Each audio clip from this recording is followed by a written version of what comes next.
So I got up and walked to my kitchen. She was standing at my open refrigerator, looking inside. From behind, in the kitchen light, she looked exactly like my sister. Same height, same build, same hair.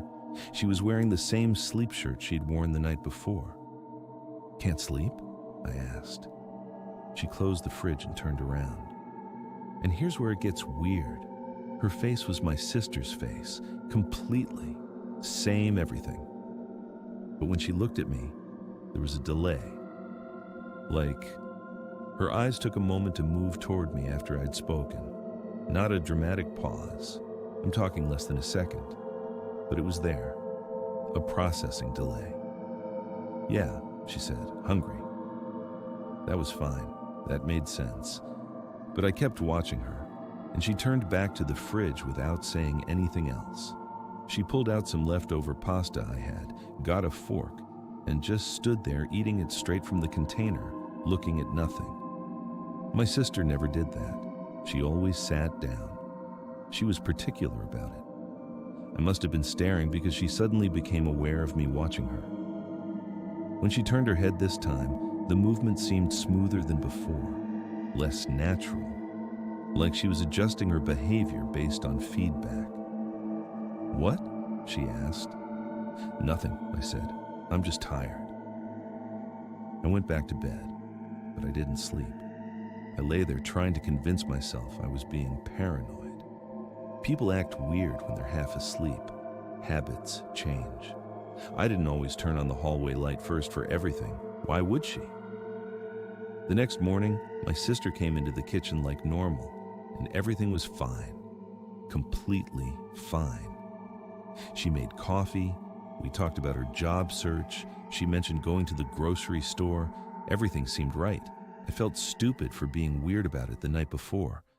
But here's the thing, and this is what I've never been able to explain. My sister left my apartment that afternoon to go back to her own place, and about an hour after she left, she called me. "Hey," she said, "did you need anything from the grocery store? I'm going to head out in a few minutes if you want me to grab stuff for dinner." I sat there in silence for maybe 5 seconds, and I felt all the blood drain from my face. "You're not at my apartment?" I asked. "No," she said, confused.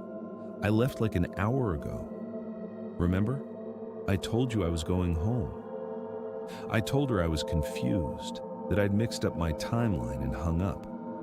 I walked through my apartment checking every room. Everything was locked. Nothing was disturbed.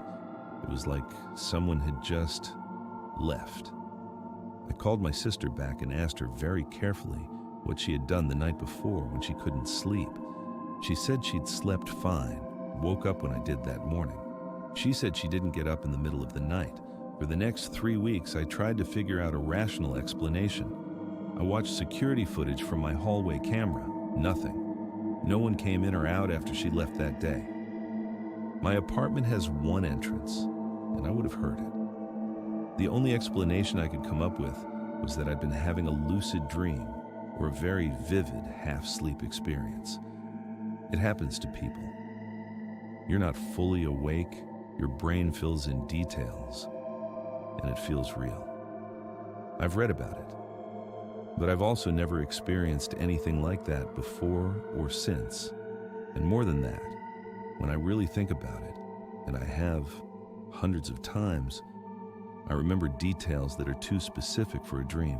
The temperature of the kitchen, the exact sound of my fridge compressor, the taste of my pasta from when I'd eaten some the night before, and could still taste the garlic. Dreams aren't usually that detailed. Last year, I asked my sister if she'd ever had anyone tell her she looked like someone else. She said no, not really. I asked her if she had any childhood memories of being sick or in an accident where she'd been unconscious.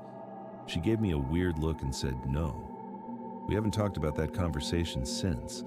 I've never told anyone this story, not in full, because the only way it makes sense is if something got into my house and wore my sister's face well enough to fool me. And that doesn't make sense. That's not how the world works. But I've also never invited her to stay with me again. And every time she visits, I find myself watching her, waiting for that processing delay, waiting to see if she forgets to turn on the hallway light first. She hasn't stayed over since. I think maybe she noticed I was different with her, and she just decided to visit during the day instead. That's probably the real explanation. But I still wonder sometimes, and I still lock my bedroom door at night.